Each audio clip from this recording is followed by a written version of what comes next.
نحمدہ ونصلی علی رسولہ الکریم اما بعد فاعوذ باللہ من الشیطان الرجیم بسم اللہ الرحمن الرحیم رب اشرح لی صدری ویسر لی امری واحلل عقدۃ من لسانی یفقہوا قولی ربنا لا تؤاخذنا ان نسینا واخطانا۔ حاضرین گرامی قدر، میں سب سے پہلے تو آپ تمام خواتین و حضرات کا بیحد شکر گزار ہوں۔ آج چھٹی کے دن آپ تشریف لائے اس طالب علم کی گزارشات سننے کے لیے۔ اللہ تعالیٰ آپ کے اس آنے کو، آپ کی حسن نیت کو اپنی بارگاہ میں قبول و منظور فرمائے۔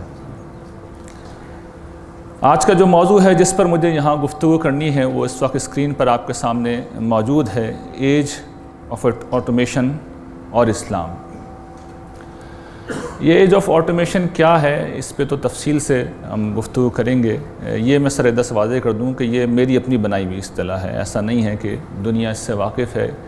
اس دور سے بالعموم لوگ ابھی واقف بھی نہیں ہیں، خود مغرب میں بھی اس کے بارے میں ابھی تک لوگوں کو بڑا ابہام ہے، اور اس کی جو تعبیر اختیار کی گئی ہے وہ آگے تفصیل سے آ جائے گی کہ وہ ایک مختلف تعبیر ہے۔ لیکن میں اس موضوع پر اسلام کا طالب علم ہونے کے باوجود گفتگو کرنے کی جسارت اس لیے کر رہا ہوں کہ میں رسمی طور پہ بھی اور غیر رسمی طور پہ بھی میری تعلیم کا ایک حصہ سماجیات کا ہے، یعنی میرا ایم فل جو ہے وہ سوشل سائنسز میں ہے، گرچہ میں کل وقتی طور پر دین کا ہی طالب علم ہوں۔ ابن قیم نے بڑی اچھی بات کہی تھی ایک بندہ مومن کے متعلق کہ بصیرم بزمانی، بندہ مومن اپنے زمانے سے باخبر ہوتا ہے۔ تو یہ ہم میں سے ہر شخص کو ہونا چاہیے کہ ہم کس دور میں جی رہے ہیں، اور ظاہر ہے کہ ہر دور کے اپنے چیلنجز ہوتے ہیں۔ یہ جو دور اب آ رہا ہے اور آنے والا ہے، اس کے چیلنجز بھی ہوں گے، اور میری بڑی عاجزانہ رائے یہ ہے کہ انسانی تاریخ کا یہ سب سے بڑا چیلنج ہوگا۔ اس کے لیے گرچہ انبیاء نے تعبیر دوسری اختیار کی ہے، لیکن وہ تعبیر اختیار کر کے اللہ تعالیٰ کی ہمیشہ پناہ مانگی ہے کہ اس دور کے آزمائشوں سے ہمیں محفوظ رکھیے گا، اس لیے کہ اس دور میں ایمان بچانا بہت مشکل ہو جائے گا۔ تو اس پہلو سے بھی ضروری ہے کہ ہم ان چیزوں کو سمجھیں، اور خاص طور پر اپنی نئی نسلوں کی تربیت کا ہم بندوبست کریں۔ آگے بڑھنے سے قبل مگر میں یہ چاہتا ہوں کہ اپنی قوم کا ایک مسئلہ ہے جو یہاں پہ آپ کے سامنے میں اسے ڈسکس کر لوں کہ ہماری قوم کی فکری صورتحال کیا ہے۔ دیکھیے، جو ہماری قوم ہے اس کا معاملہ یہ ہے کہ اس کے اصحاب علم و دانش، اور اصحاب علم و دانش کون ہوتے ہیں؟ جس طرح فرد سوچتا ہے اپنے دماغ سے، اپنے ذہن سے، اسی طرح قوم سوچتی ہے اپنے اصحاب علم و دانش کے ذریعے سے۔ سوچنے والے اذہان ہوتے ہیں، دانشور ہوتے ہیں، فکری قیادت ہوتی ہے۔ اصل میں وہ لوگ سوچتے ہیں، وہ راستہ دکھاتے ہیں، وہ لوگوں کو راہ سجاتے ہیں، اس کے بعد پھر قوم انہی کے نقش قدم پر سوچنا شروع کرتی ہے۔ لیکن یہ ہماری بدقسمتی ہے کہ ہماری قوم میں اصحاب علم و دانش کی جگہ اس وقت صحافیوں نے لے لی، اور صحافیوں کا مسئلہ یہ ہوتا ہے کہ وہ کرنٹ افیئرز میں جیتے ہیں۔ صحافی ہونا کوئی بری بات نہیں ہے، میں کوئی اس کی نفی نہیں کر رہا، بڑے اہل علم نے اس راہ کو اختیار کیا، بلکہ یہ بڑی دلچسپ بات، ایک تاریخی حقیقت ہے کہ ہمارے ہاں اس خطے میں صحافت کو اگر انٹروڈیوس کرایا اور پھیلایا تو وہ اصحاب علم و دانش تھے، وہ علماء ہی تھے۔ ہم جانتے ہیں کہ الہلال اور البلاغ کے ذریعے سے جو فکری تحریک ایک اٹھائی، جو جوش، جو ولولہ پیدا کیا، وہ مولانا ابوالکلام آزاد تھے۔ وہ ایک عالم دین تھے، اور آج کل کی اصطلاح میں دانشور بھی تھے۔ اسی طرح مولانا سید ابوالعلا صاحب مودودی، ان کا ترجمان القرآن ہی وہ رسالہ ہے کہ جس نے پھر اس فکر کو جنم دیا جو اس وقت دنیا بھر کے مسلمانوں میں غالب ہے، یعنی غلبہ دین کی جو فکر ہے۔ تو وہ بھی ایک رسالہ تھا، سن 33-34 میں وہ شروع ہوا، اور پھر ایک دہائی کے اندر اس نے پورے بر صغیر کے اندر، اور پھر اس کے بعد ایک صدی کے اندر پورے عالم اسلام میں ایک فکر کو ڈومینیٹنگ جگہ پہ اس کو پہنچا دیا۔ تو ہمارے بڑے لوگوں نے بھی صحافت کے میدان میں قدم رکھا، لیکن رفتہ رفتہ یہ میدان ان لوگوں کے ہاتھ میں آ گیا جو اصلاً رپورٹر ہیں۔ یہ رپورٹر الیکٹرانک میڈیا کے بعد ٹاک شوز کے مبصر بن گئے، اور صحافت میں کالم کے آغاز کے بعد یہ کالم نویس بن گئے۔ اور صحافت چونکہ بڑا انفلوئنشل میڈیم ہے، ایک طرف حکمرانوں تک اس کی رسائی ہے، دوسری طرف عوام تک ان کی رسائی ہے، تو ہر جگہ ان کا انفلوئنس یکساں طور پر قائم ہو گیا، اور ذہین ترین لوگوں نے پھر اسی سمت کا رخ کر لیا، اسی طرف وہ چلے گئے، اور اب وہی صبح و شام قوم کے ادب کے ساتھ عرض کروں گا اعصاب پہ سوار رہتے ہیں، اور جو وہ سوچتے ہیں قوم بھی وہی سوچتی ہے، جو وہ کہتے ہیں قوم بھی وہی بولتی ہے، اور جس طرف وہ لے کے جاتے ہیں قوم بھی اسی طرف چلے جاتی ہے۔ چلیے، یہ بھی غنیمت تھی مگر مسئلہ یہ ہے، پرابلم یہ ہے کہ دیکھیے یہ جو قومیں ہوتی ہیں، جس طرح فرد کو اپنی زندگی میں چیلنجز کا سامنا کرنا ہوتا ہے، قوموں کی زندگی میں بھی چیلنجز آتے ہیں، بحران آتے ہیں، کرائسز آتے ہیں. لیکن قوموں کی زندگی میں جب بحران آتے ہیں تو وہی قومیں اس سے نبرد آزما ہو سکتی ہیں جو پہلے سے تیار ہوں. کسی شاعر کا شعر ہے کہ وقت کرتا ہے پرورش برسو، حادثہ ایک دم نہیں ہوتا. تو قوموں کی زندگی میں ایک دم سے حادثہ نہیں ہوتا. ہم جانتے ہیں ابھی ہم ایک بہت بڑے بحران سے گزرے ہیں جو الیکٹریسٹی کا بحران ہے، لوڈ شیڈنگ کا بحران ہے. تو قوم کو کب پتہ چلا؟ جب 14 گھنٹے 16 گھنٹے لوڈ شیڈنگ شروع ہو گئی، اخباروں نے رپورٹ کرنا شروع کیا، تب یہ مسئلہ سامنے آ گیا. اور پھر اس کے حل کے لیے کوششیں ہوئیں، جلد بازی میں ہوئیں، بری بھلی جیسے بھی ہوئیں، ہم سب گزرے اس عمل سے. اب پانی کا مسئلہ، اس کے اوپر بھی اتنی بحث ہو رہی ہے، ڈیم بنے گا جی اور پانی کی شارٹیج ہے. سوال یہ کہ آج پتہ چلا ہے کہ پانی کی شارٹیج ہے، اور آج پتہ چلنا ہی چاہیے اس بات کا. ایسے سوچتی ہیں قومیں کیا؟ اسی طرح اہل مغرب سوچتے ہیں، اسی طرح کیا چین سوچ رہا ہے؟ یہ جو سلک روڈ بن رہا ہے، نیا شاہراہ ریشم بن رہی ہے، ون بیلٹ ون ٹریڈ، یہ آج کی کہانی سوچ رہے ہیں، آج کے بارے میں سوچ رہے ہیں، یہ 100 سال بعد کا سوچ رہے ہیں. مغرب نے کس طرح ترقی کی ہے؟ 100 سال بعد کا سوچ کے انہوں نے ترقی کی ہے. لیکن جب قوم کے اعصاب کے اوپر صحافی سوار ہو جائیں تو پھر پوری قوم کرنٹ افیئر سے باہر نہیں نکلتی. تو کم سے کم جس حد تک اس صورتحال کو ہم تبدیل کرنے کی کوشش کر سکتے ہیں اپنے طور پہ کر رہے ہیں. اور اس چیز کا احساس مجھے اس وقت بہت زیادہ ہوا، ہمارے سابق وزیر اعظم چین گئے، شنگھائی کارپوریشن آرگنائزیشن کا ایک اجلاس تھا جس میں مشرق کے کئی ممالک، روس، چائنا اور کئی ممالک اس میں شریک تھے، ہمارے وزیر اعظم بھی شریک تھے. تو انہوں نے وہاں پہ ایک تقریر کی، اور اس تقریر کا ایک جملہ ہمارے تمام اخبارات میں لیڈ اسٹوری تھی. کی نوٹ اسپیچ انہوں نے دیا، وہاں پہ لیڈ اسٹوری انگریزی میں بھی اردو میں بھی یہی تھی جو آپ کے سامنے ایک انگریزی اخبار کی ہے کہ 4th انڈسٹریل ریولوشن از ناکنگ، چوتھا صنعتی انقلاب ہمارے دروازے پر دستک دے رہا ہے.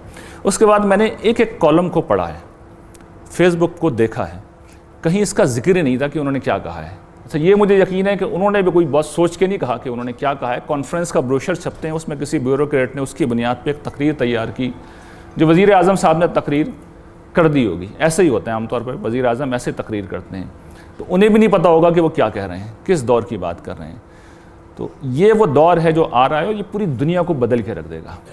اور یہ بہت آگے کی بات ہے، لیکن چائنا نے اس موضوع کے اوپر کانفرنس کی، لوگوں کو متوجہ کیا، کم سے کم اپنی قوم کو متوجہ کیا کہ ہمیں اب اس کے لیے تیار ہونا چاہیے. انہوں نے بھی یہ بات کر دی، لیکن ہمارے یہاں فکری حلقوں میں، اہل دانش میں یہ چیز زیر بحث ہی نہیں آئی، اس لیے کہ ہماری دلچسپی کا ایک ہی موضوع ہے، سیاست اور صرف سیاست. تو یہ میں چاہتا ہوں کہ اب اس کی گفتگو میں، اب جو گفتگو ہے اس میں میں آپ کو یہ واضح کروں کہ 4th انڈسٹریل ریولوشن یہ دراصل آٹومیشن ایج کا صنعتی نام ہے، یعنی پیداواری نام ہے. اس وقت چونکہ میں نے عرض کیا کہ یہ تو میرا اپنا دیا ہوا نام ہے، لیکن میں اب ایکسپلین کرتا ہوں کہ کس طریقے سے چیزیں آگے بڑھتی ہیں، تاریخ میں ارتقا کیسے ہوتا ہے، سماج کیسے آگے بڑھتے ہیں، خود انسانیت نے ہزاروں برس کی اس تاریخ میں اپنا سفر کیسے آگے بڑھایا ہے. یہ تھوڑی سی طویل بات ہے، اس لیے تھوڑا سا تحمل سے آپ کو سننا ہوگا، لیکن ایک مذہبی نہیں ہے، سیکولر بات ہے، تو شاید زیادہ دلچسپی سے آپ لوگ سنیں، اور ویسے بھی بہت یہ آپ کے علم میں اس سے اضافہ ہوگا. اور جیسے کہ میں نے عرض کیا، سماجیات میری تعلیم کا ایک حصہ ہے، تو میرے لیے بھی کوئی چیز اجنبی نہیں ہے. دیکھیں، انسانوں نے جب اس دنیا میں اپنی اجتماعی زندگی کا آغاز کیا تو وہ جو سماج اس دور میں وجود میں آیا، اس کو اینتھروپولوجسٹ یا سماجیات کے جو ماہرین نام دیتے ہیں، اسٹون ایج کا نام دیتے ہیں. اور یہ اس پس منظر میں نام دیا گیا ہے کہ انسان پتھر کے آلات استعمال کرتا تھا. ابھی پچھلے دنوں میں اپنے فیملی کے ساتھ کہیں گیا ہوا تھا پہاڑی علاقوں میں، تو برف ہمیں توڑنی تھی وہاں پہ، اور برف بہت مضبوط تھی. تو میں نے اپنے بچے کو دکھایا کہ دیکھو یہ بیٹا، یہ اسٹون ایج یہ ہوتی ہے. نوکیلا پتھر میں نے اٹھایا اور اس سے برف توڑ کے میں نے اتنی ساری برف اکٹھی کر لی، اور میں نے کہا دیکھو ایسے انسان کام کرتے تھے. تو پتھروں کو یا ہڈیوں کو باریک کر کے ان کو بطور آلات کے استعمال کرنے کا عمل جو ہے، اس نے اسٹون ایج کو جنم دیا. اور اس دور کو ہنٹرز اور گیدرز کا دور بھی کہتے ہیں، اس لیے کہ جتنی بھی خوراک یا بنیادی ضرورت ہے انسان حاصل کرتا تھا اپنے کھانے پینے کے لحاظ سے، وہ جانوروں کو شکار کرتا تھا، یا پھر یہ ہے کہ جڑی بوٹیاں اور پھل یا پھول اس طرح کی چیزیں جمع کر کے ان کو بطور خوراک کے یا دوا کے انسان استعمال کرتے تھے. اور یہ ایک طویل زمانہ گزرا ہے، 70,000 60,000 ہم نہیں جانتے، اس زمانے میں تاریخ بالکل خاموش ہے، بس زیادہ سے زیادہ یہ جانتے ہیں کہ گروہی شکل میں لوگ زندگی گزارتے تھے۔ قرآن سے ہمیں یہ معلوم ہوتا ہے، 2 اشارات ملتے ہیں، ایک تو یہ کہ عمریں طویل ہوتی تھی، اور دوسرا جو اس زمانے میں لوگوں کی رہائش ہوتی تھی، درخت کی کھو کے اندر رہتے تھے یا غاروں میں رہتے تھے، یا حضرت آدم و حوا کے قصے میں جو ملتا ہے تفیق یکسفانی علیہما من ورق الجنہ، کہ درخت کے پتوں سے اپنا جسم ڈھانکنے لگے، تو جانوروں کی کھالیں ہوتی تھیں یا درخت کے پتے ہوتے تھے جن سے لوگ جسم ڈھانپتے تھے۔ بڑا ابتدائی درجے کا تمدن تھا، آبادی بہت کم تھی، انسان کی آبادی تو نہیں بڑھی لیکن انسان شکار کے پیچھے چلتے چلتے بہت پھیل گئے۔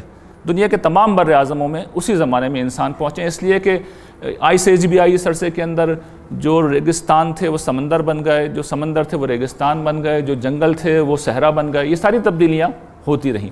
تو جہاں خوراک ہوتی انسان ان کے پیچھے چلتے چلتے افریقہ سے نکلے، اور ایک طرف ہندوستان سے ہوتے ہوئے آسٹریلیا پہنچ گئے، اور دوسری طرف سائبیریا، اور پھر سائبیریا سے جنوبی امریکہ، شمالی امریکہ تک جا پہنچے۔ تو یہ انسانوں نے اپنا سفر کا پہلا مرحلہ طے کیا۔ اس کے بعد جو دوسرا سٹیج انسانی تاریخ میں جو کہتے ہیں کہ 10-12 ہزار سال پہلے شروع ہوا، وہ ایگریکلچرل ایج تھا، زرعی دور تھا، اور اس دور میں جو خصوصیت تھی کہ پتھروں کے آلات کے بجائے اب برونز ایج آ گئی تھی، دھاتی آلات انسان استعمال کرنے لگے تھے۔ اور جو اصل اس دور میں تبدیلی آئی تھی کہ انسان نے وہ جو جڑی بوٹیاں جمع کر رہے تھے ان کو بونا سیکھ لیا اور فصل اگانا سیکھ لی۔ تو جب فصل اگانا شروع کی تو بنیادی مسئلہ غذا کا حل کر لیا۔ یہ بہت بڑا مسئلہ تھا نا، کھانا کہاں سے کھائیں گے، تو یہ بنیادی مسئلہ ہوتا ہے۔ اس مسئلے کو انہوں نے سیٹل کر لیا کہ اس طرح موسم آئیں گے اور ان موسموں کے اندر ہم فصل اگائیں گے، اس کو استعمال کر لیں گے۔ جن جانوروں کے پیچھے بھاگتے تھے، جانے جاتی تھیں خطرناک جانور تھے، ان کے بجائے انہوں نے چند جانوروں کو ڈومیسٹک بنا لیا، گائیں، بیل، بکری، ان کو پالنے لگے، ان کے گوشت، دودھ، ان کے انڈوں پر گزارا کرنے لگے، تو زندگی اس کے نتیجے میں سیٹلڈ ہو گئی۔ تو یہ ایک بہت بڑی امپروومنٹ تھی اور اچیومنٹ تھی، اور اس کی میں تفصیل کر رہا ہوں۔ تفصیل اس لیے کر رہا ہوں کہ یہ ایک بدقسمت ہی ہے لیکن یہ حقیقت ہے کہ ہمارا معاشرہ، ہمارا سماج، اس کے بہت سے جز، بہت سے اجزاء ابھی بھی سٹون ایج میں جی رہے ہیں۔ تو اس کو سمجھ لیں، یعنی میں اور آپ تو شہروں کے رہنے والے ہیں نا، لیکن آپ جائیں دیہاتوں میں، آپ گاؤں میں جائیں تو لٹرلی وہ لوگ اسی زمانے کے اندر جی رہے ہیں۔ لیکن اس دور کی خصوصیات کیا ہیں وہ میں ایک ایک کر کے آپ کے سامنے بیان کرتا ہوں۔ سب سے پہلی خصوصیت تو یہی تھی جس کو میں بیان کر چکا ہوں کہ وہ انسان جو جانوروں کے پیچھے بھاگ رہے تھے وہ سیٹلڈ ہو گئے، انہوں نے بڑی بڑی بستیاں بنائیں، اور کہا جاتا ہے کہ اتنی بڑی بستی روم کی شکل میں بنی جس کی آبادی اس زمانے میں آج سے 2000 سال پہلے 1 ملین، 10 لاکھ سے زیادہ تھی۔ بہت بڑی آبادی تھی، انسانی آبادی کا تناسب اس وقت جتنا تھا اس کے لحاظ سے بہت بڑی آبادی تھی۔ پھر تمدن میں ارتقا ہونا شروع ہوا، انسانوں نے لکھنا شروع کر دیا، فن تحریر ایجاد ہوا، موسیقی وجود میں آئی، مصوری وجود میں آئی، مجسمہ سازی وجود میں آئی، شاعری وجود میں آئی۔ انسانوں کا جب آگے معاملہ بڑھا اور تعداد جب بڑھی اور انسان جہاں بھی رہتے ہیں تو جھگڑے فساد شروع ہو جاتے ہیں، تو اس مسئلے کو حل کرنے کے لیے ریاست بنی، اور ریاست کی شکل یہ تھی کہ کسی ایک شخص نے اپنی طاقت کی بنیاد پر اپنا اقتدار قائم کر لیا، اور لوگ اس کو ٹیکس دیتے تھے، لگان دیتے تھے، اور وہ لوگوں کو جواب میں امن دیتا تھا، اور کچھ بھی نہیں دیتا تھا، بس امن دیتا تھا۔ جو ظلم کرنا تھا وہ بادشاہ خود تو کر لیتا تھا، لیکن کسی اور کو اس کی اجازت نہیں دیتا تھا کہ وہ کچھ کرے۔ تو اس کے نتیجے میں اوور آل ایک لا اینڈ آرڈر کی صورتحال ٹھیک ہو گئی تھی، اور لوگ اس طرح قبول کر لیا۔ یہ ناگوار صورتحال تھی لیکن لوگوں نے اس کو قبول کر لیا کہ ہر وقت کے جھگڑوں سے بہتر ہے کہ ایک بادشاہ بن جائے۔ ایک اور اس زمانے کی خصوصیت یہ ہے جس کا آج تو ہم اندازہ نہیں کر سکتے کہ لوگوں کو غلام بنایا جانے لگا۔ لیکن یہ بھی ایک طرح سے اس دور میں خیر ہی تھی، کیونکہ پہلے جب لڑائی جھگڑے ہوتے تھے تو جو لوگ قتل ہوئے، جو باقی بچتے تھے ان سب کو بھی مار دیا جاتا تھا۔ لیکن پھر کچھ لوگوں نے سوچا کہ بھئی یہ تو زیادتی ہے، جینے کا حق تو نہیں چھیننا چاہیے، تو چلو ان کو زندہ چھوڑ دیتے ہیں، ان سے ہم کام لے لیں گے اپنا، ان کو کھیتوں میں استعمال کر لیں گے، گھروں میں استعمال کر لیں گے، اور یہیں سے پھر غلامی باقاعدہ ایک انڈسٹری بن گئی۔ جس طرح اس دور میں سروس انڈسٹری ہے، یعنی ملازمت جو 8 گھنٹے کی غلامی ہے، اس زمانے میں کل وقتی غلامی تھی، اور ظاہر ہے کہ وہ بہرحال اس میں انسانوں کی تذلیل کا بہت پہلو تھا، لیکن یہ اس دور کی بہت بڑی سماجی حقیقت تھی۔ اس دور میں طبقاتی نظام وجود میں آیا، بادشاہوں کا ایک طبقہ تھا، حکمرانوں کا تھا، امراء کا تھا، نوابوں کا تھا، پھر ایک طبقہ مذہبی لوگوں کا تھا، پھر ان لوگوں کا طبقہ تھا جو عوام الناس میں ہوتے ہیں، دستکار تھے، صنعتکار تھے، صنعتکار تو خیر اس زمانے میں نہیں تھے، دستکار تھے، تاجر تھے، اور اسی طرح کے جو چھوٹے چھوٹے روزگار جن کے تھے، وہ ایک الگ گروپ تھا۔ اور لوگ اپنے طبقات کے اندر ہی زندہ رہتے تھے۔ پیٹریوکل سوسائٹیز تھی پدرسری جنہیں معاشرے کہتے ہیں، یعنی اس کا مطلب یہ ہے کہ خواتین موجود تو تھیں لیکن ان کی حیثیت بس اتنی تھی کہ مردوں کے لیے وہ ایک سامان راحت تھیں یا اولاد حاصل کرنے کا ایک ذریعہ تھیں، یعنی بحیثیت انسان ان کا سماج میں کوئی کنٹریبیوشن نہیں تھا۔ کہیں نظر بھی آتی ہیں اگر آپ کو تاریخ میں خواتین تو اس طرح نظر آتی ہیں کہ رضیہ سلطان ہیں التتمش کی بیٹی ہیں، اور ملکہ زبیدہ ہیں تو ہارون رشید کی بیگم ہیں، ان کا سماج میں اپنا کیا کنٹریبیوشن ہے؟ کوئی کنٹریبیوشن نہیں۔ ان کی اپنی کیا حیثیت ہے؟ کوئی حیثیت نہیں ہے، حتیٰ کہ وہ کلپیٹرا بھی بن جائیں تو وہ ہیں اصل میں کون؟ وہ فرعون کی بیٹی ہے۔ تو خواتین کا کوئی رول نہیں تھا، ان کی کوئی حیثیت نہیں تھی اور کوئی سی بھی نہیں تھی اجتماعی معاملات کے اندر۔ اس کو پیٹریوکل سوسائٹی کہتے ہیں۔ اس زمانے میں انسانوں کا انحصار زیادہ تر جو تھا وہ فطرت پہ تھا۔ فصل اگا رہے ہیں، اب بارش کے انتظار میں بیٹھے ہیں، بارش ہو گئی تو فصل ہو جائے گی، نہیں ہوئی تو قحط پڑ جائے گا۔ بیماری آ گئی، جو 2-4 جڑی بوٹیاں ان سے کچھ علاج کر لیا تو کر لیا، ورنہ مرنا ہی مرنا ہے، کوئی راستہ نہیں ہے۔ تو آخری درجے میں انسان بے بس تھے، طوفانوں کے ہاتھوں، سیلابوں کے ہاتھوں، فطرت کے حوادث کے ہاتھوں کچھ بھی نہیں کر سکتے تھے، اور انسانی عجز آخری مقام کے اوپر تھا۔ توہمات کی بہت کثرت تھی، اس لیے کہ سائنٹیفک نالج تو اس دور میں وجود میں نہیں آئی تھی، مذہب وجود میں آ گیا تھا، لیکن انبیاء علیہ السلام جس طرح شیطان نے چیلنج دیا تھا کہ پہلے دن سے اللہ تعالیٰ کو کہ آپ بھیجیے ان کو دنیا میں انتظار کر رہا ہوں، اور اس نے ان توہمات کو استعمال کیا جو انسانوں میں ان کی کمزوری کی بنیاد پر پھیل جاتے ہیں، ہمیشہ پھیلتے ہیں، ہماری آج بھی پھیلے ہوئے ہیں، اور اس کی بنیاد پر شرک میں مبتلا کر دیا۔ سورج گرہن لگا، چاند گرہن لگا تو یہ بتایا کہ جناب یہ تو کسی دیوتا کی ناراضی کی علامت ہے، اب آپ کسی بچے کو قربان کریں، یا یہ کہ ہمیں آپ نظر چڑھائیں ہمارے بتوں کو، تب یہ سارے مسئلے حل ہوں گے۔ ہر چیز معبود تھی، سورج دیوتا، گاڈ کنگز کا تصور تھا، بادشاہ ان سورج کے نام پہ حکومت کرتے تھے۔ فرعون جو ہے وہ را دیوتا کے اوتار تھے، ان کا جسمانی ظہور تھے۔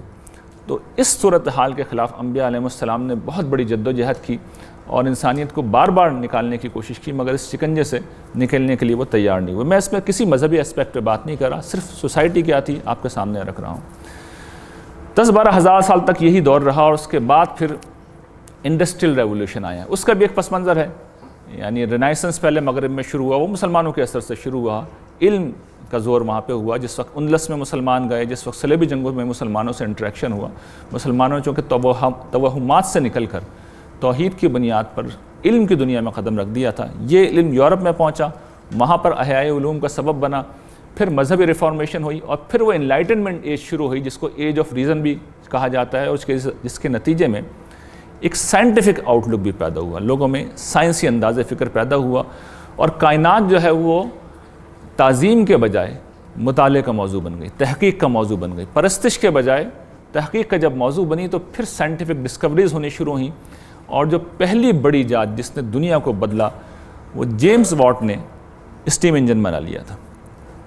تو اسٹیم انجن جس وقت بنا تو انسانوں نے مشینیں جو تھیں ان کے اندر زندگی پیدا کر دی۔ اس کی سب سے سادہ اور عام مثال جو آپ لوگوں کے بھی علم میں ہے وہ ریل تھی جو اسٹیم سے چلتی تھی، بھاپ سے چلنے والی ریل گاڑی یا بھاپ سے چلنے والے بحری جہاز۔ یہ ہمارے یہاں ریل گاڑی تو بہت عرصے تک اسی طرح چلتی رہی ہے۔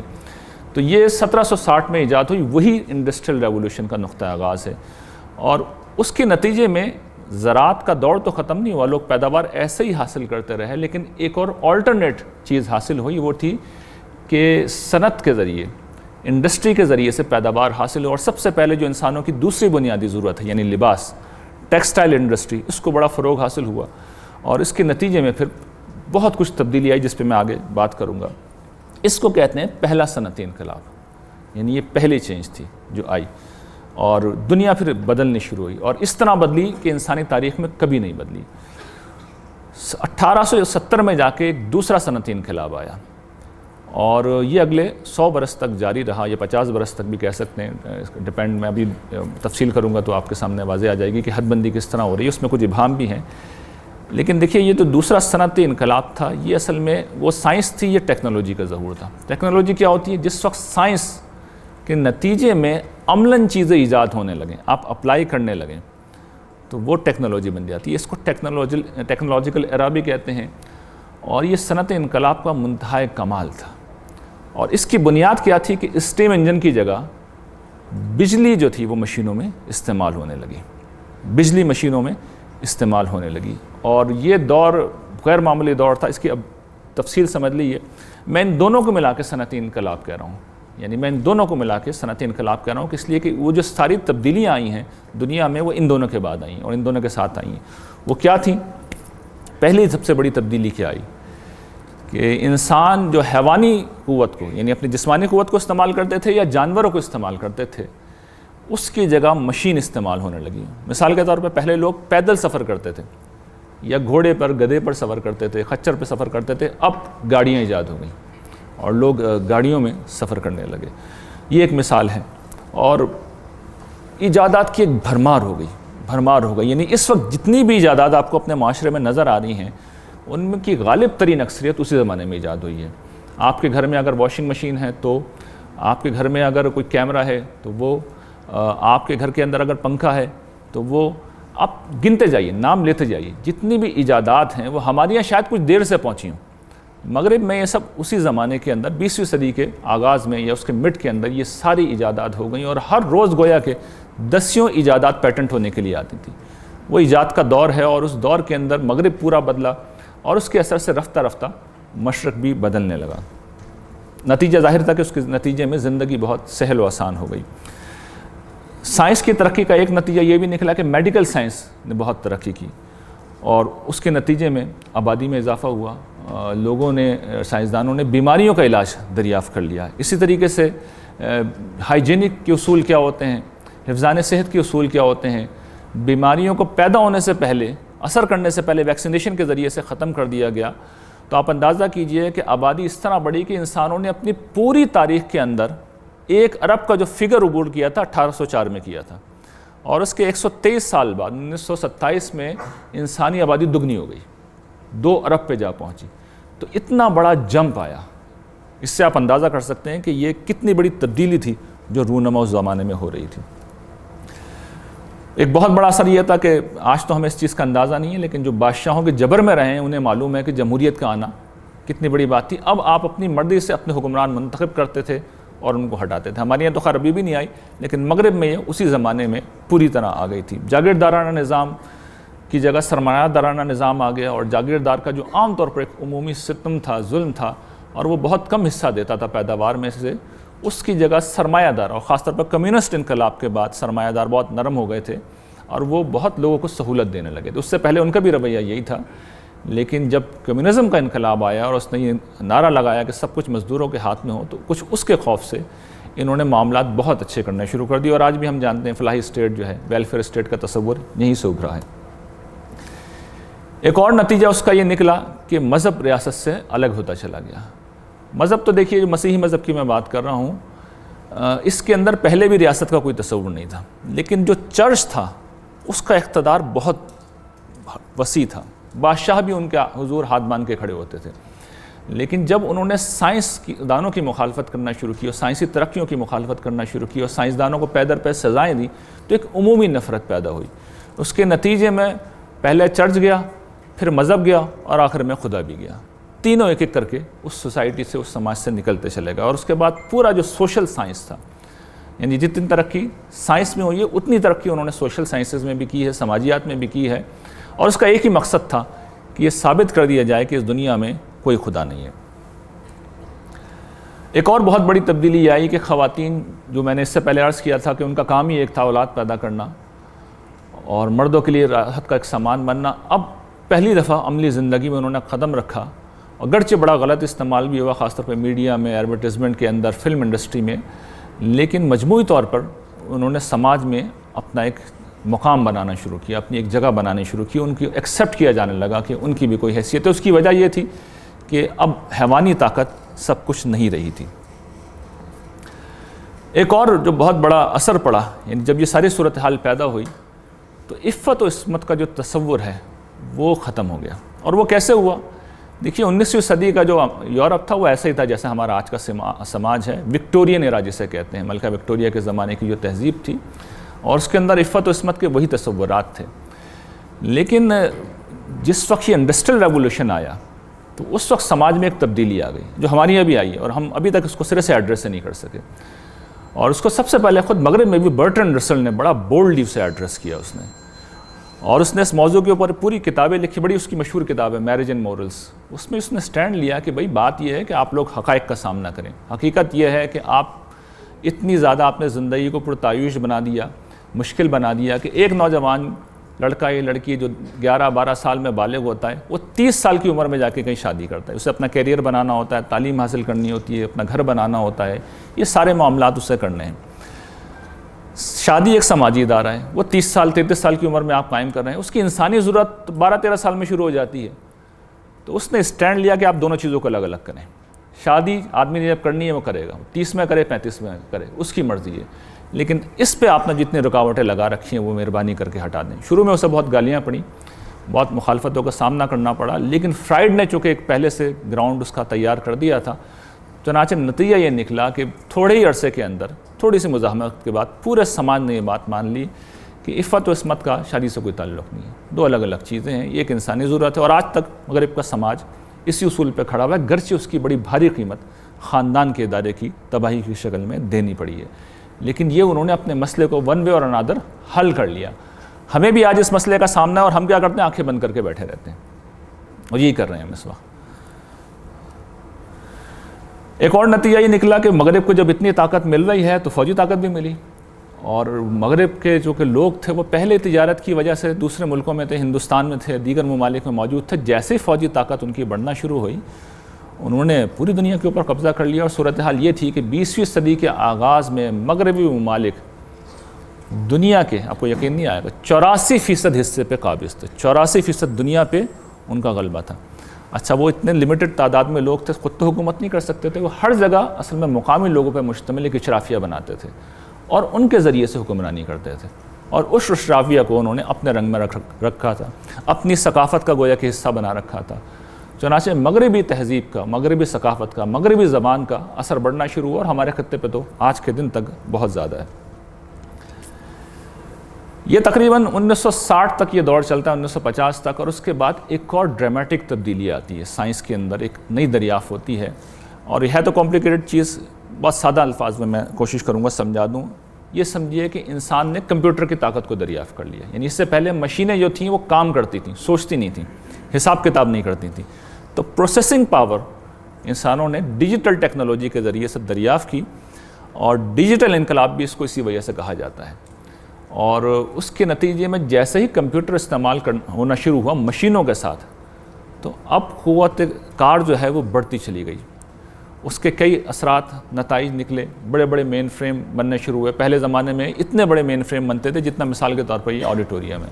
اور اب مورز لا اس زمانے میں ایک شخص نے پریڈکشن کی تھی جسے مورز لا کہا جاتا ہے، کہ ہر 2 سال بعد یہ پروسیسر اسپیڈ ڈبل ہوتی چلی جائے گی، ڈبل ہوتی چلی گئی. اور اس کی پریڈکشن بالکل ٹھیک ثابت ہوئی. آج کے دن تک یہ بات ٹھیک ہے کہ ایک پورا مین فریم جو اس زمانے میں اس آڈیٹوریم کے برابر ہوتا تھا، آپ کی جیب میں جو موبائل پڑا ہوا ہے وہ اتنا ہی طاقتور ہے، اس کی پروسیسنگ اسپیڈ اتنی ہی زیادہ ہے. تو اس کے نتیجے میں آخر کار جو چیز پیدا ہوئی وہ انٹرنیٹ تھا، اور جسے پھر کہا جاتا ہے انفارمیشن ایج پیدا ہوئی. اور وہی وہ دور ہے جس میں اب ہم جی رہے ہیں، جو آ چکا ہے. اسے تیسرا صنعتی انقلاب بھی کہا جاتا ہے. اب چوتھا صنعتی انقلاب، جس کا میں نے اپنی گفتگو کے آغاز میں ذکر کیا تھا کہ وہ ہمارے دروازے پہ دستک دے رہا ہے، مغرب کے دروازے پہ بھی دستک دے رہا ہے، شروع نہیں ہوا ہے. اور اس کو میں ایج آف آٹومیشن کا نام کیوں دے رہا ہوں میں بتاؤں گا. لیکن وہ چوتھا صنعتی انقلاب کیا ہے، وہ بھی چونکہ مجرد تصور ہے، لیکن اس کے پیچھے جو تھیم ہے، جو آئیڈیا ہے، وہ یہ ہے کہ آپ کا یہ مادی ورلڈ، فزیکل ورلڈ، انسان کا اپنا حیوانی وجود، بایولوجیکل ورلڈ، اور یہ ڈیجیٹل ورلڈ، کمپیوٹر کی دنیا، ان تینوں کو مرج کر کے انسانوں کو سپر انسان بنا دیا جائے. انسان اپنی آنکھوں کے اشاروں سے، اپنے ہاتھ کے اشارے سے پوری دنیا کو کنٹرول کرنے لگے. اور یہ ایک بیسک کانسیپٹ ہے. اور پھر اس کانسیپٹ میں ظاہری بات ہے کہ پھر ایجادات ہونی اب شروع ہو چکی ہیں، تبدیلیاں آنی شروع ہو چکی ہیں. اور اس کے نتیجے میں جو ٹیکنالوجیز اب ایک ایک کر کے سامنے آ رہی ہیں، میں چند ٹیکنالوجیز کا آپ سے تعارف کرا دیتا ہوں تو آپ کو اندازہ ہوگا. یعنی ہمارے یہاں تو لوگ واقف بھی نہیں ہیں کہ کیا تبدیلیاں آ رہی ہیں. مثال کے طور پر نینو ٹیکنالوجی جو ایجاد ہو گئی ہے، تو اس میں اتنے چھوٹے چھوٹے ڈیوائسز بن رہے ہیں جو نینو میٹر کے برابر ہیں. 1 میٹر میں آپ جانتے ہیں 100 سینٹی میٹر ہوتے ہیں اور 1000 ملی میٹر ہوتے ہیں. تو 1 میٹر کو جب آپ 1 ارب حصوں میں تقسیم کر دیں، 1 ارب، اس کو نینو کہتے ہیں. تو تو 1 میٹر سے 1 ارب چھوٹا حصہ کتنا ہوگا آپ کا ایک بال کے اندر بھی وہ لاکھوں چیزیں آ جائیں گی۔ یہ ڈیوائسز اب ایجاد ہو رہے ہیں اور اس کے پھر کچھ انہوں نے اپلیکیشن کر کے بتایا۔ مثال کے طور پر میں سمجھانے کے لیے عرض کر رہا ہوں کہ اگر بارش ہو رہی ہے وہ آپ کو ایسے شیشے بنا کے دے دیں گے، جیسے آپ کی گاڑی ہوتی ہے نا کہ اسے وائپر چلانا پڑتا ہے آپ کو، تو وائپر چلانے کی ضرورت نہیں ہوگی، وہ نینو میٹر کے برابر جو ڈیوائسز لگیں گے بارش کے پانی کو خود ہی ہٹاتے رہیں گے۔ اسی طریقے سے کپڑے ایسے اس کی مدد سے وہ بنائیں گے کہ اگر وہ ڈسٹنگ کر رہے ہوں کہیں پر کوئی جرمز ہیں تو کپڑے کا کلر بدل جائے گا اور آپ کو پتہ چل جائے گا۔ یہ ہاسپٹلوں میں مثال کے طور پر یہ استعمال کرنے کے لیے وہ بنانا شروع کیا۔ تو یہ ایجادات ہیں جو انہوں نے کرنے شروع کر دی ہے۔ اے آئی میں غیر معمولی ترقی ہو رہی ہے، آرٹیفیشل انٹیلیجنس جسے کہتے ہیں، اور یہ روبوٹک انجینئرنگ کے ساتھ جب ملے گی تو ایسے روبوٹ وجود میں آئیں گے جن کے بارے میں کہا جا رہا ہے، پریڈکشن کر دی ہے لوگوں نے، کہ اسپریچول ہیومن ہم بنانے کے قابل ہو جائیں گے، یعنی سوچنے والے باشعور انسان ہم بنانے کے قابل ہو جائیں گے۔ اور اسی طریقے سے جینیٹکس انجینئرنگ کے اندر غیر معمولی ترقی اس کے اندر ہو رہی ہے۔ تو یہ سب چیزیں جب ملیں گی، اور ایک اور چیز ہے 3D پرنٹنگ۔ بڑی دلچسپ خبر ابھی پچھلے ہفتے میں نے پڑھی کہ امریکیوں نے فوجیوں نے اپنے فوجی بیرک انہیں بنانا تھا، گویا کہ اتنی بڑی عمارت بنانی تھی، انہوں نے تو خود بنانے کے بجائے 3D پرنٹر کو اس کام پہ لگا دیا، اس میں فیڈ کیا انہوں نے کیسی عمارت بنے گی، تو اس نے خود بخود وہ بنا دی، خود بخود ایسے بنا دی کہ وہ ایک انسٹرومنٹ جو ہے وہ کاغذ کے اوپر پرنٹ آؤٹ نکال کے نہیں دیتا، بنا کے وہ آپ کو پروڈیوس کر کے دیتا جاتا ہے، آپ اس کو جوڑتے جائیں۔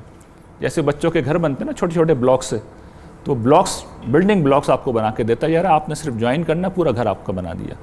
تو ہر چیز وہ آٹومیٹکلی پوری بنی بنائی آپ کو، آپ بس پروگرام فیڈ کر دیں کہ مجھے گاڑی ایسی بنانی ہے، تو فیوچر میں آپ کی گاڑی اسی طریقے سے وہ مشین بنا کے آپ کو دے دے گی۔ تو یہ چوتھا صنعتی انقلاب ہے، اس کے نتیجے میں پھر آٹومیشن ایج وجود میں آئے گی، اور اس کی کچھ مثالیں اب بالکل سامنے آ چکی ہیں۔ وہ مثالیں بھی میں آپ کی خدمت میں رکھ دیتا ہوں۔ مثال کے طور پر جو سب سے عام فہم مثال ہے اور اس وقت آ بھی چکی ہے وہ پوری طرح، لیکن استعمال نہیں کر رہا ہے اس لیے کہ انفراسٹرکچر موجود نہیں ہے، اور وہ ہے آٹومیٹک گاڑیاں۔ وہ والی آٹومیٹک گاڑیاں نہیں جسے آج کل کہتے ہیں کی لیس انٹری، آپ گاڑی کے پاس پہنچیں گے دروازہ کھل جائے گا، وہ نہیں۔ یہ گاڑی وہ ہے کہ جس میں آپ جب بیٹھ کے کہیں گے کہ گھر چلنا ہے، ہوم، تو آپ کہیں بھی ہو اور آپ اس کے بعد آنکھیں بند کر کے سو جائیں تو آپ کو گھر پہنچا دے گی۔ سارے موڑ اسی نے موڑنے، کہاں رکنا ہے اس نے رکنا ہے، جہاں چلنا ہے اس نے چلنا ہے، وہ آپ کو گھر پہنچا دے گی۔ ایک اور ایجاد خواتین کی دلچسپی کی یہ چیز ہوگی، روبو شیف، یعنی ایسا روبوٹ بنا لیا ہے جس میں آپ ریسیپی فیڈ کریں، کھانا آپ کو بنا کے خود وہ دے دے گا، کھانا آپ کو تیار کر کے خود دے دے گا۔ ایک ایجاد اور ہے، گرچہ وہ شاید کچھ مناسب نہیں اس کی بہت زیادہ تفصیل کرنا، اشارتاً عرض کر دوں کہ انہوں نے ایسے انسان بنانی ہیں کہ جو گویا کہ کمپینین شپ کے لیے آپ کو بیوی کی جگہ آپ کی لے سکتے ہیں، اور $25,000 میں یورپ کے اندر، وہ امریکہ کے اندر وہ دستیاب بھی ہو گئے۔ تو یہ چیزیں جو ہیں یہ تبدیلیاں ہیں جو آنا شروع ہو گئی ہیں، یعنی چیزیں۔ اچھا، اس میں مزید جو اصل ان کی جنگ ہے وہ موت کے خلاف جنگ ہے، کسی طرح موت کو شکست دے دیں۔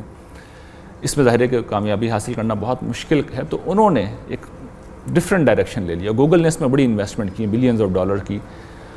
سائبورگ بنا رہے ہیں۔ سائبورگ ایک کانسیپٹ ہے نا کہ ایسا انسان جس کا جسم مشین کا ہو، اور اس میں یعنی آپ کسی بھی شخص کا انتقال ہوا، اس کا دماغ انہوں نے نکالا اور اس مشین میں لگا دیا۔ تب جسم تو اس کا پورا مشین کا ہے، اور سینسر لگے میں بالکل انسان کی طرح وہ بیہیو کر رہا ہے، اور دماغ جو ہے اس کا انسانی ہے۔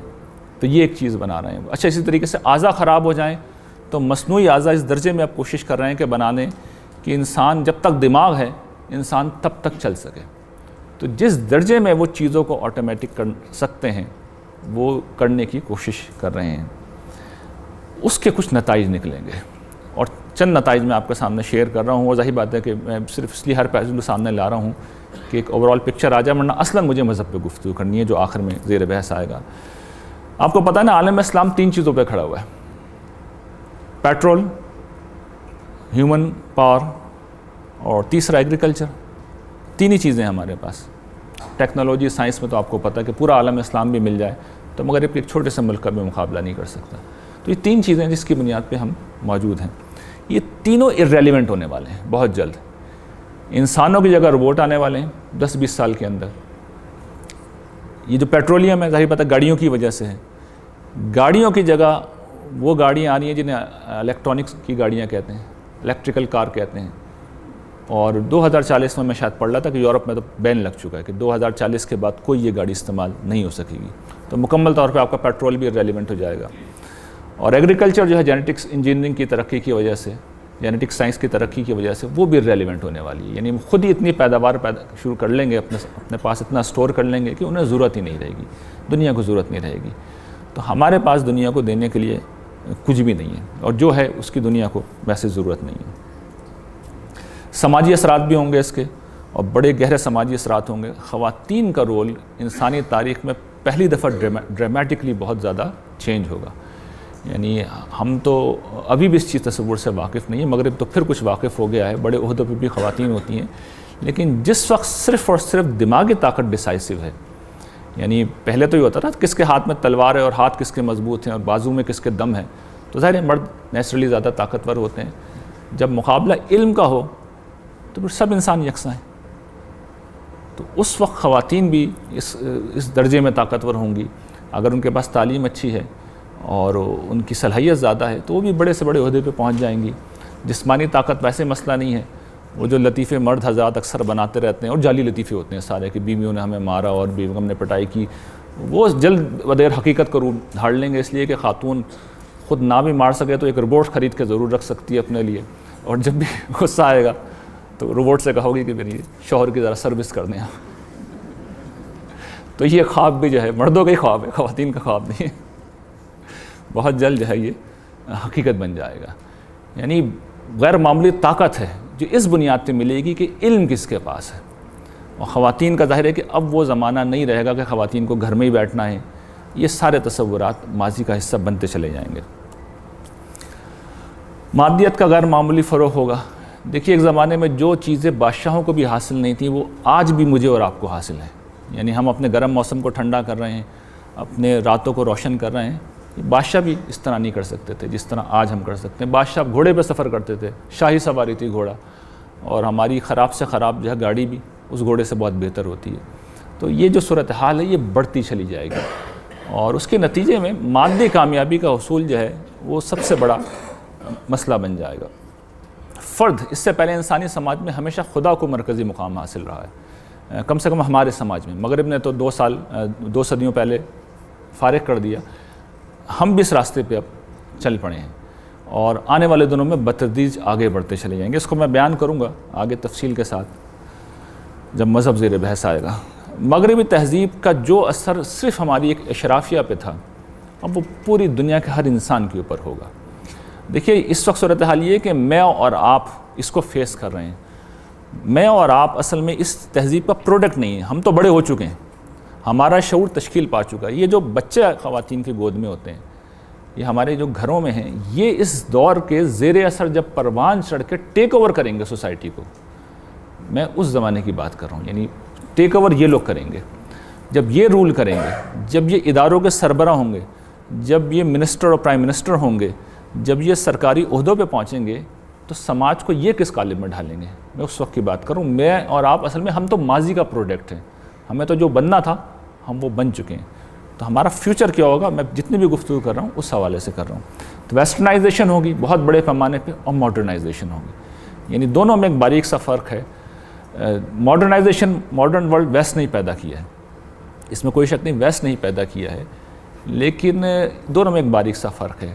آپ ویسٹرنائز ہوئے بغیر بھی ماڈرن ہو سکتے ہیں، یعنی جدید ٹیکنالوجی کو آپ اختیار کر سکتے ہیں، لیکن جس وقت آپ مغرب کی اقدار بھی قبول کر لیتے ہیں تو آپ ویسٹرنائز ہو جاتے ہیں۔ تو سوسائٹی ون وے اور انادر ماڈرنائز تو ہوگی ہی، اسے تو کوئی روک ہی نہیں سکتا، ویسٹرنائز بھی ہوگی، دونوں کام ہونے جا رہے ہیں۔ اور میں عملی مثالوں سے آپ کو بتاؤں گا کہ کس طریقے سے چیزیں irrelevant ہوتی چلی جاتی ہیں۔ مذہبی اثرات میں جو سب سے پہلا اثر پڑے گا وہ ہمارے مذہبی عقیدے پہ پڑے گا، توحید کے عقیدے پہ اور آخرت کے عقیدے پہ۔ کیوں اثر پڑے گا؟ دیکھیے خدا ہمیں یاد کب آتا ہے؟ کبھی آپ نے غور کیا؟ مشکل میں یاد آتا ہے، یعنی عام طور پہ اگر ہم بیمار ہوتے ہیں، اس وقت بھی بیمار ہوتے ہیں، سر میں درد ہوتا ہے تو آپ نے دیکھو کہ دعا نہیں کرتے، گولی کھاتے ہیں۔ بیماری جب زیادہ بڑھتی ہے پھر دعا کرتے ہیں۔ تو چیزیں جتنی زیادہ آسان ہوتی چلی جائیں گی، اسباب کا عمل دخل جتنا بڑھتا چلا جائے گا، تو خدا اتنا ہی irrelevant ہونا شروع ہوگا۔ اچھا اللہ تعالیٰ کا معاملہ یہ ہے کہ انہیں اس کی کوئی بہت زیادہ پرواہ نہیں ہوتی، یعنی انہیں اس کی کوئی پرواہ نہیں ہے. تو ایسا نہیں ہے کہ وہ بتانے آئیں گے نہیں بھی میں موجود ہوں. بولتے میں ڈیم کیئر تو نہیں پرواہ کرتے، تم میری غنی عن العالمین ہوں، مجھے سارے جہانوں سے بے نیاز ہوں. تو انسانوں کو چھوڑ دیں گے فری ہینڈ، اور میں بیان کروں گا یہ اللہ تعالیٰ کے پلان میں شامل ہے. جو کچھ بھی ہو رہا ہے اتفاق سے نہیں ہو رہا، یہ پہنچانا تھا. اللہ تعالیٰ ہی انیشیٹ کرتے ہیں چیزوں کو، یہ دور وہی لا رہے ہیں. کیوں لا رہے ہیں اس پہ ہم بات کریں گے. اللہ تعالیٰ ریلیونٹ ہوتے چلے جائیں گے.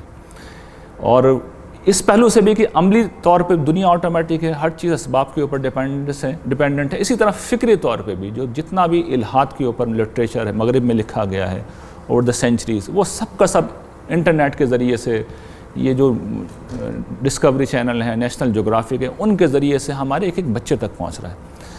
تو میں نے تو چھوٹے چھوٹے بچوں کو ملحد ہوتے ہوئے دیکھا ہے، ینگ لڑکے لڑکیوں کو بڑے فخر سے کہتے ہیں کہ وی آر ایتھیسٹ. آپ گفتگو بھی نہیں کر سکتے ان سے، وہ سننے کے لیے بھی تیار نہیں ہوتے. وہ کہتے ہیں یہ مولویانہ باتیں بند کرو. یہ ابھی ہو رہا ہے، ابھی کم ہو رہا ہے، فیوچر میں یہ بڑھتا چلا جائے گا. آخرت کا عقیدہ، تو آخرت کا عقیدہ اپنی جگہ ہوگا. وہ کہیں گے بھائی جنت تم نے جس جنت کی طرف بلا رہا ہو نا تم، وہ ہم نے تو بنا لی ہے. یہ جنت ہم نے اپنی اس دنیا میں بنا لی ہے، اپنی جنت اپنے پاس رکھو. یہ ابھی بھی جواب دیتے ہیں ویسٹ میں، ابھی بھی لوگ ایسے جواب دیتے ہیں. ہمارے یہاں بھی جل یا بدل یہی جواب سننا پڑے گا مذہبی لوگوں کو کہ جنت ہم نے بنا لی ہے. جو آخری رکاوٹ جس کے لیے سر توڑ کوشش کر رہے ہیں وہ یہ ہے کہ موت کو شکست دے دیں. اس لیے کہ موت کا مسئلہ حل کر لیا، اس کے بعد پھر کوئی ضرورت ہی نہیں ہے. تو میں نے عرض کیا نا کہ ساری اس وقت جو انرجی لگی ہوئی ہے مغرب کے اعلیٰ اذہان کی، کسی طرح موت کے مسئلے کو وہ شکست دے دیں.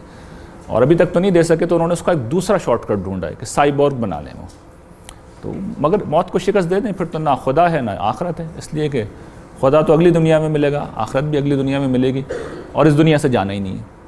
تو یہ مسئلہ وہ حل کرنے پہ لگے ہوئے. تو یہ سارے عقیدے ارریلیونٹ ہوتے چلے جائیں گے. شریعت کے اوپر زبردست قسم کے سوالات ابھی بھی پیدا ہو چکے ہیں، اور سائیڈ لائن ہوتے چلی جائیں گی چیزیں. میں آپ کو بہت سادہ مثال سے بتاتا ہوں. ہم جب بچے تھے، چھوٹی ہماری ایج تھی، اور ظاہر بات ہے علمی ذوق تھا اس زمانے میں بھی، پڑھتے تھے، تو ایک مذہب کی دنیا میں ایک بہت بڑا مسئلہ تھا، تصویر کھنچوانا جائز ہے یا ناجائز ہے. اب یہ بحث ختم ہو چکی ہے. استدلال سارا وہیں پہ موجود ہے، کتابیں بھی موجود ہیں، سب کچھ موجود ہے. یہ بحث ارریلیونٹ ہو چکی ہے، اس لیے کہ انفارمیشن ایج کھڑی ہوئی تصویر کے اوپر ہے. اس نے آتے اس گفتگو کو سائڈ پہ کر دیا. اب ہر مولوی صاحب جو ہوتے ہیں وہ تصویر کھنچواتے ہیں، فیس بک پہ بھی لگاتے ہیں، ٹی وی پہ بھی آتے ہیں، ویڈیو بھی بنواتے ہیں. تو بالکل ارریلیونٹ کر دیا. ہم اپنے بچپن میں ایک اور بحث بہت سنتے تھے کہ خواتین کی علیحدہ یونیورسٹی ہونی چاہیے. اب سنتے ہیں یہ بحث آپ؟ بالکل ارریلیونٹ ہو چکی ہے بحث. حدود آرڈیننس ہمارے یہاں نافذ ہوا بڑے جوش و خروش سے. آپ نے سنا آج کے دن تک کہ اس میں کسی کو سزا تو ہوئی ہے، عمل درآمد بھی ہوا ہے؟ کبھی سنا ہے؟ کیا وجہ ہے؟ وجہ یہ نہیں کہ سزائیں سخت ہیں، سزائے موت تو ویسے بھی لوگ دیتے ہیں. خواتین کی گواہی قتل میں، چوری میں، بدکاری میں قابل قبول ہی نہیں ہے. میں آدھی کی بات نہیں کر رہا، پوری بھی قابل قبول نہیں ہے، پوری بھی قابل قبول نہیں ہے. یہ لا ہے، یہ لا ہے. تو ایک ایسے دور میں جہاں خواتین ڈومینیٹ کرتی چلی جا رہی ہیں اور کرتی چلی جائیں گی. ابھی تو قانون میں موجود بھی ہے، اگلی نسل تو اطمینان کے ساتھ آئے گی، قانون سے بھی نکال کے پھینک دے گی اسے. یہ فیوچر ہے جو آ رہا ہے. اس وقت تک جو ہے مذہبی لوگ بہت ڈومینیٹنگ ہیں. ڈومینیٹنگ اس پہلو سے کہ تعداد میں زیادہ نہیں، ووکل بہت ہوتے ہیں، لیکن سماج اپنے اصولوں پہ کام کرتا ہے. جس طرح مغرب میں نکالا ہے، مغرب میں جو اہل مذہب کو طاقت حاصل تھی، ہمارے یہاں تو اس کا عشر عشیر بھی کسی کو حاصل نہیں ہے. مذہبی لوگوں کو عشر عشیر بھی حاصل نہیں ہے. چرچ کا ادارہ جتنا طاقتور تھا، لیکن آپ دیکھیں کس طرح نکال کے پھینکا. ٹھیک یہی پروسیس یہاں پہ بھی اب ہونے والا ہے. جو مغرب میں کام کیا تھا اہل مذہب نے، انہوں نے کیا کیا تھا؟ سزائیں دی تھی.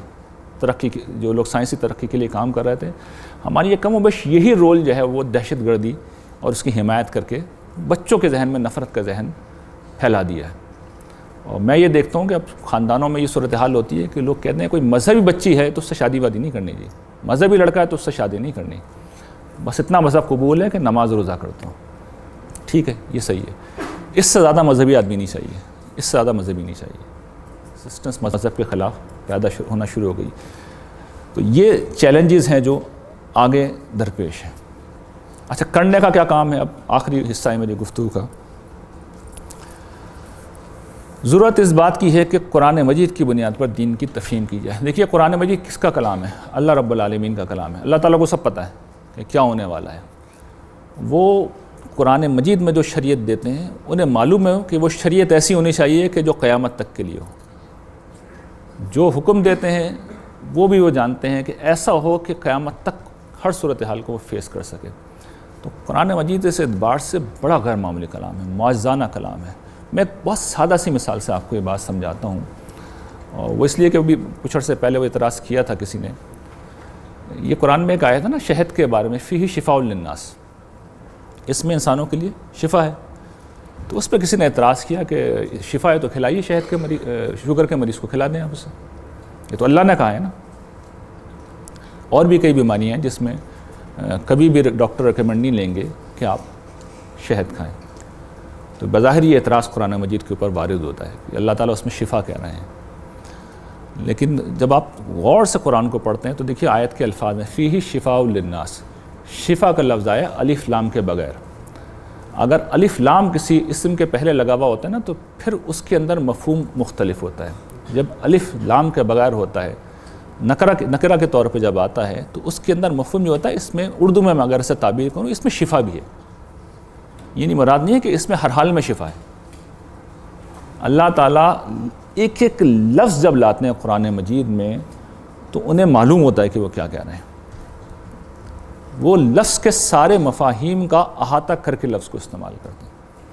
قرآن مجید کے ایک ایک حرف کا یہ عالم ہے. اس لیے کہ عالم کا پروردگار جو ایک ایک پتے سے باخبر ہے، ایک پتا جب گرتا ہے تو اللہ تعالیٰ کو خبر ہوتی ہے. تو وہ ایک ایک لفظ بھی جب استعمال کرتے ہیں تو بالکل صحیح استعمال کرتے ہیں. قرآن مجید میں یہ صلاحیت ہے وہ ہر طرح کے حالات کا، ہر طرح کے چیلنجز کا مقابلہ کر سکتا ہے. شرط یہ ہے کہ کوئی اس کو اس طرح سمجھ کے پڑھے. بدقسمتی سے یہ ہے کہ ہمارا پورا مذہبی فکر وہ قرآن مجید پہ نہیں کھڑا. وہی جو تصویر والی میں نے آپ کو شروع میں مثال دی ہے، آپ پڑھتے چلے جائیں قرآن مجید آپ دیکھیں گے اس تصور سے خالی ہے. قرآن مجید اس تصور سے خالی ہے کہ تصویر کی کوئی حرمت بھی ہے. کہیں بات بھی کی ہے قرآن مجید نے تو پس منظر بتایا ہے. ما ھذہ التماثیل اللاتی انتم لھا عاکفون، یہ جو مجسمے ان کے سامنے کیا ہے تم بیٹھے رہتے ہو. مذمت کی ہے قرآن نے، لیکن وہ کون سے مجسمے تھے؟ ان کو معبود سمجھ کے پوج رہے تھے. اللہ تعالیٰ کو کوئی پرابلم نہیں مجسمے سے، تصویر سے کوئی پرابلم نہیں انہیں. وہ بتاتے ہیں کہ اسی قرآن میں بیان ہے کہ حضرت سلیمان علیہ السلام بنواتے تھے، جنوں سے جب بنواتے تھے تو یہ کام بھی بناتے تھے، یہ کام بھی کرواتے تھے. تماثیل بھی بناتے تھے ان کے لیے، مجسمے بھی بناتے تھے ان کے لیے، یہ کام بھی کرتے تھے. تو اللہ تعالیٰ کو کوئی پرابلم نہیں ہے. جب وہ مذمت کرتے ہیں تو اس کا پس منظر بالکل واضح ہوتا ہے. قرآن مجید میں ہر حکم کا یہی معاملہ ہے. جو چیز زیر بحث آئی ہے اس کے پس منظر میں چلے جائیں تو پتہ چل جائے گا کہ آپ اس کے اندر کوئی پرابلم نہیں ڈھونڈ سکتے. لیکن یہ ہمارا مذہبی فکر نہیں کھڑا ہوا اس کے اوپر. تو ضرورت ہے کہ پورا مذہبی فکر قرآن کی بنیاد پہ آئے. جو قرآن کی بنیاد پہ آئے گا وہی سروائیو کرے گا، ورنہ کلٹ بنا کے تو آپ رہ سکتے ہیں کوئی، آپ عقلیت کا مقابلہ نہیں کر سکتے، آپ آنے والے دور کا مقابلہ نہیں کر سکتے.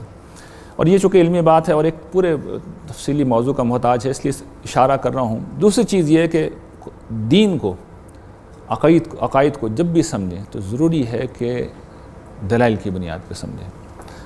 آپ کو یہ حیرت ہوگی، قرآن مجید کبھی آپ کھول کے پڑھیے، شریعت کے گنتی کے بھی چند احکام نہیں ہیں. 6,500 ہزار آیات میں سے قرآن مجید کی گنتی کی آیات ہیں. اس پہ علماء بحث کرتے ہیں کہ کتنی آیات ہیں، 100 ہیں، 200 ہیں، 500. بہت زیادہ سے زیادہ لوگ کہتے ہیں 500 سے زیادہ احکام کی آیات نہیں ہے قرآن مجید میں. باقی آیت میں کیا ہے؟ استدلال کیا اللہ تعالیٰ نے، سمجھایا ہے، کنونس کیا لوگوں کو. قرآن مجید اصل میں اسی کی کتاب ہے. اور اس استدلال کی ظاہر بات ہے یہ بھی ایک پورے لیکچر کا موضوع ہے، لیکن اس استدلال کی خوبی کیا ہے؟ دیکھیے انسان 3 چیزوں سے کسی حقیقت کو سمجھتا ہے، فطرت سے، عقل سے یا حواس سے. تو اس حواس کے متعلق تو اللہ تعالیٰ نے قرآن کے آغاز میں ہی کہہ دیا ہے کہ ایمان تو غیب میں رہ کے لانا ہوگا، یؤمنون بالغیب. شروع میں بتا دیا اللہ تعالیٰ نے کہ حواس کی زد میں تو میں نہیں آتا. لا تدرکہ الابصار، نگاہیں میرا احاطہ نہیں کر سکتی. اور یہ امتحان کی غرض سے کر رکھا ہے اللہ تعالیٰ نے. دیکھیے وہ اگر سامنے آ گئے، ان کی شخصیت اتنی طاقتور ہے، اتنی غیر معمولی ہے کہ بڑے سے بڑا فرشتہ بھی جب ان کی بارگاہ میں پیش ہوتا ہے تو ہماری جو زبان کا محاورہ ہے اس کو میں استعمال کر رہا ہوں اور یہ حقیقت کا بیان ہے. ٹانگیں کانپتی ہیں، جس طرح ہماری ٹانگیں کانپتی ہیں نا کسی بڑے آدمی کے سامنے. اللہ تعالیٰ کی عظمت ایسی ہے کہ آسمان ہو، زمین ہو، پہاڑ ہوں، بڑے سے بڑا فرشتہ ہو، جس وقت اللہ تعالیٰ مخاطب کرنے کے لیے اسے دیکھتے بھی ہیں تو قرآن نے نقشہ کھینچا ہے کہ بڑے سے بڑے فرشتے جو ان پہ لرزہ طاری ہو جاتا ہے. اس کی شخصیت، اس کی ہستی اتنی غیر معمولی ہے کہ اس کا سامنا کوئی نہیں کر سکتا. تو اگر وہ غیب کا پردہ ہٹا دے پھر تو سب نہیں ماننا ہے، پھر تو امتحان ختم. تو یہاں تو اللہ تعالیٰ نے بالکل کہہ دیا کہ سامنے تو نہیں آؤں گا میں. لیکن عقلی فطری دلائل میں کوئی کمی نہیں کی اللہ تعالیٰ نے. اور یہ بات یاد رکھیے گا کہ انسان زیادہ بڑی حقیقتوں کو عقل و فطرت کی بنیاد پہ مانتا ہے. حواس کی بنیاد پہ تو ہم روزمرہ کی زندگی گزارتے ہیں. اس کو بھی ایک سادہ مثال سے سمجھیں. ہماری ایک بہت بڑی حقیقت ہماری ماں ہوتی ہے. اب ماں کو آپ حسیاتی طور پہ جان ہی نہیں سکتے کہ میری ماں ہے، اس لیے کہ جس وقت ہم پیدا ہوتے ہیں ہم تو نہیں دیکھ سکتے کہ ہماری ماں ہے، اسی نے ہمیں پیدا کیا ہے. یہ فطرت ہے جو بتاتی ہے، اور یہ عقل ہے تو یہ بتاتی ہے کہ میری ماں ہے. اس مضبوط رشتے میں ہم ساری زندگی بندھے رہتے ہیں، ساری زندگی اس سے محبت کرتے ہیں، عقیدت رکھتے ہیں، اس کی خدمت کرتے ہیں. کبھی اس پہ کوسچن نہیں اٹھاتے کہ یہ میری ماں ہے، حالانکہ نہیں دیکھا آنکھوں سے، دیکھ بھی نہیں سکتے. عقل بتاتی ہے ماں ہے، فطرت بتاتی ہے کہ ماں ہے. تو میں سمجھا یہ رہا ہوں کہ عقل و فطرت کا استدلال انسان زیادہ بڑی چیزوں میں کرتا ہے، زیادہ بڑے حقائق کو. یہ زمین گول ہے، آنکھ سے تو ہم نہیں دیکھتے. زمین میں کشش پائی جاتی ہے، یہ بھی حواس کی گرفت میں نہیں آتی. بالواسطہ استدلال سے، عقل سے، یعنی بالواسطہ استدلال عقل کا استدلال ہوتا ہے. قرآن مجید انہی دو طرح کے استدلال سے بھرا ہوا ہے. اس کو جیسے ہی آپ اسٹیبلش کریں گے تو لوگ محسوس کریں گے کہ خدا کے سوا اس کائنات کی کوئی توجہ نہیں ہو سکتی. خدا کے بغیر اس دنیا کی کوئی چیز نہیں چل سکتی. یہ جس آٹومیشن ایج کی بات ہم کرتے ہیں، قرآن مجید اس استدلال سے بھرا ہوا ہے کہ بھئی یہ ساری آٹومیشن تو میں نے تمہارے لیے کر رکھی ہے. کبھی تم دیکھتے ہو تم پیدا کیسے ہوتے ہو؟ تم تو اپنی بیوی کے پاس جاتے ہو، اس کے بعد تخلیق کا سارا عمل ہم کر رہے ہوتے ہیں. افرأیتم ما تمنون انتم تخلقونہ ام نحن الخالقون. تم بناتے ہو، ہم بناتے ہو. افرأیتم ما تحرثون، تم دیکھتے ہو جو کھیتی تم بوتے ہو اس کی حقیقت کیا ہے. انتم تزرعونہ ام نحن الزارعون، تم اس کو پیدا کرتے ہو، اس کھیتی کو تم بوتے ہو یا ہم بوتے ہیں؟ ہم تو بیج ڈال کے فارغ ہو گئے نا. اس کے بعد اندرونی طور پہ کیا تبدیلیاں آنی ہیں، بیج درخت سے کیسے بنا، درخت کے اندر پھل کیسے نکلے، پھول کیسے نکلے. اس سے بڑی کوئی آٹومیشن ہو سکتی ہے؟ تو تم بھی تو آٹومیشن کرتے ہو نا، تو کی ہے تب آٹومیشن ہوئی ہے، خود بخود کچھ نہیں ہوتا. یہی استدلال ہے قرآن مجید کا، اور اس کو 10,000 پہلوؤں سے قرآن مجید نے سکھایا ہے. میں نے تو اپنی زندگی لگا کے جو سب سے بڑا زندگی میں کام کیا وہ یہی کیا، اس استدلال کو پورا کھول کے رکھ دیا. اب اس کو ہم پڑھا بھی رہے ہیں. تو اپنے بچوں کو اس اصول پہ ہمیں ایمان کی طرف لانا ہے. ہم کس طرف لاتے ہیں، ہم کس طرح لاتے ہیں؟ ہم تعصب کی بنیاد پہ لاتے ہیں. بس ہم نے کہہ دیا تو مانو. ایسے معاملہ نہیں ہو سکتا. ابھی تک تو چل گیا، آئندہ ایسے نہیں ہوگا. تیسری چیز، فرد کی تربیت تزکیہ نفس کی بنیاد میں. دیکھیے ہم اس وقت کیا کر رہے ہیں، جس شخص کو بھی ہم مذہبی بناتے ہیں دو طریقوں سے مذہبی بناتے ہیں. یا تو ہم کہتے ہیں بھئی ایک خاص گیٹ اپ ہے جو اختیار کر لو، اس کے بعد آدمی مذہبی آدمی ہوتا ہے. بائی ڈیفینیشن وہی مذہبی آدمی ہے جس کا خاص طرح کا گیٹ اپ ہے. یا مذہبی آدمی وہ ہوتا ہے جو معاشرے میں سیاسی انقلاب برپا کرنے کی جدوجہد شروع کر دے. یہ مذہب کے دو نظریے ہیں، اور پورا مذہبی فکر اسی کے اوپر کھڑا ہوا ہے. یہ بھی ایک پوری تفصیل تقاضا کرتا ہے، ایک لیکچر کی تفصیل کا تقاضا کرتا ہے کہ میں ایک لیکچر دوں. لیکن مختصراً بتا رہا ہوں کہ پورا مذہبی فکر اصل میں ایسے ہی مذہبی بناتا ہے لوگوں کو. قرآن مجید ایسے مذہبی نہیں بناتا.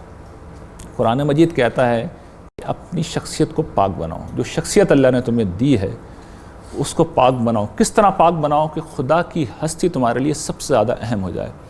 وہ رب جس نے تمہیں سب کچھ دے رکھا ہے اسے اپنا محبوب بنا لو، اسے اپنا معبود بنا لو، اسے اپنی زندگی کا سب سے بڑا کنسرن بنا لو. اس لیے کہ دیکھو تمہارا جس سے مفاد وابستہ ہوتا ہے، تمہیں دفتروں میں کیا ملتی ہے؟ نوکری ملتی ہے، تنخواہ ملتی ہے. اس کے بعد تم کیا کرتے ہو؟ اس آجر کے کہنے پہ، اس باس کے کہنے پہ تم 8 گھنٹے تک 10 گھنٹے تک کھڑے رہتے ہو. تو جس مالک نے تمہیں ایک ایک سانس دی ہے اور تم سے وہ بہت زیادہ کچھ مانگ بھی نہیں رہا،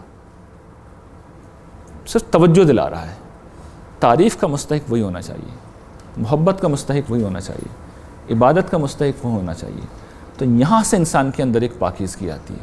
اور دوسری پاکیزگی اسے کہتے ہیں جسے قرآن عمل صالح کہتا ہے، اور عام زبان میں اسے کہتے ہیں اعلیٰ اخلاق. انسان اعلیٰ اخلاق کا نمونہ ہو جس درجے میں ہو سکے، اور اپنے آپ کو بہتر سے بہتر بنائے. تو یہ دو چیزیں ہیں جنہیں قرآن کہتا ہے کہ ان کی بنیاد پہ اپنی شخصیت کو پاکیزہ بناؤ. جن لوگوں میں یہ دو چیزیں جتنی زیادہ ہوتی ہیں وہ اتنے ہی پاکیزہ ہوتے ہیں اور اتنے ہی اعلیٰ انسان ہوتے ہیں. یہ ہے قرآن کا مطلوب انسان. یہ مذہبی انسان جو ہمارے یہاں پایا جاتا ہے یہ قرآن مجید کا مطلوب انسان نہیں ہے. وہ انسان جو ساری زندگی انقلاب برپا کرنے کی جد و جہد کرے یہ قرآن مجید کا مطلوب انسان نہیں ہے. جو انسان ظاہری طور پہ بظاہر ایک خاص طرح کا گیٹ اپ اختیار کر لے وہ قرآن مجید کا مطلوب انسان نہیں ہے. یہ انسان مطلوب ہے جو اعلیٰ انسان ہے. اس کو دیکھنا ہے تو انبیاء علیہ السلام کی سیرت میں دیکھ لیں. انبیاء علیہ السلام ایسے ہی ہوتے تھے. یہ ہے وہ تیسرا کام جو کرنا ہے. یہ تین کام نہیں کریں گے تو آنے والا دور جو ہے اٹھا کے پھینک دے گا. آخر میں یہ میں واضح کروں گا کہ اس دور کو دیکھیے اللہ تعالیٰ کی لانے کی کیا حکمت تھی. یہ اللہ تعالیٰ ہی پیدا کرتے ہیں. زمانے کو اللہ تعالیٰ ہی کنٹرول کر رہے ہیں. وہ خود لا رہے ہیں.